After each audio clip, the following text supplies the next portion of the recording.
Hi, it's Desley here. Today we're going to talk about some of the ailments under the letter K and a diet under the letter K. So the first one today is kidney stones. Now there are different types of kidney stones, but the most prevalent is calcium oxalate. Now calcium oxalate occurs when calcium is not being absorbed properly via the kidneys, and there's reduced fluid, which causes them to precipitate out and crystallize with sharp edges, which causes considerable pain, fever, chills, and blood and purulent discharge. Some of the reasons why people get kidney stones are things like parathyroidism,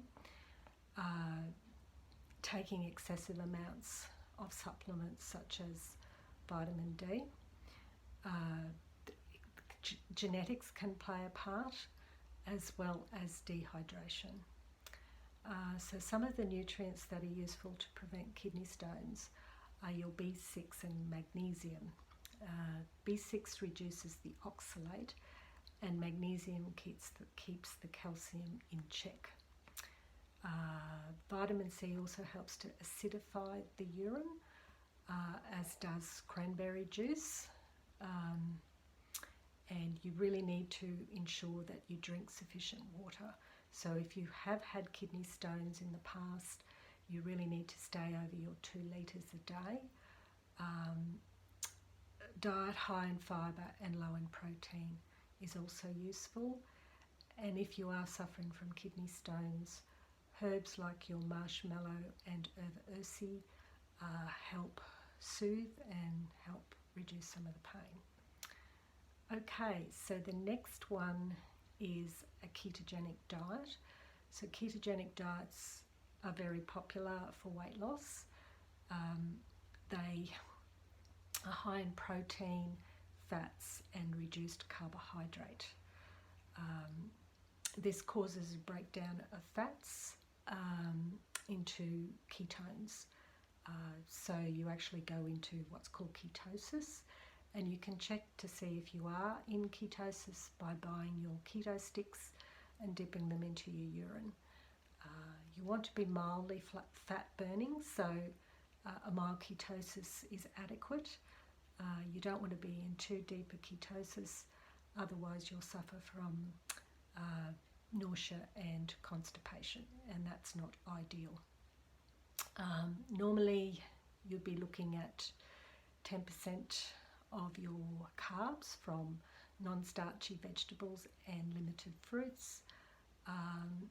Then you would be looking at 20% protein and 70% coming from good quality fats like your avocado, your nuts, and your seeds. Ketogenic diets can be modified to suit your personal circumstances, and if you do have any underlying medical conditions, it's best not to carry out these diets on your own, but to seek the services of a health professional, particularly if you have conditions such as diabetes. Okay, so the next one is knee pain. Now, knee pain, some of the contributors to that outside of degenerative conditions could be obesity or being overweight, ill-fitting shoes, and pronation of your feet. So overpronating could be causing some problems.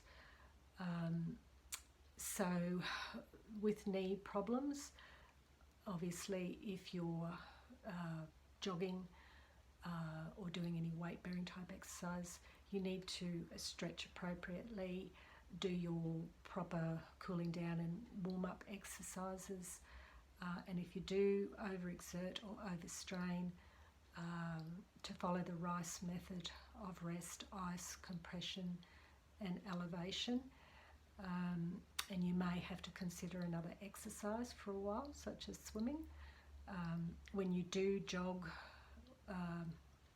you need to try and avoid the concrete pavements as much as possible and go in the grassy areas, and help alleviate your pain. There are various liniments that are helpful.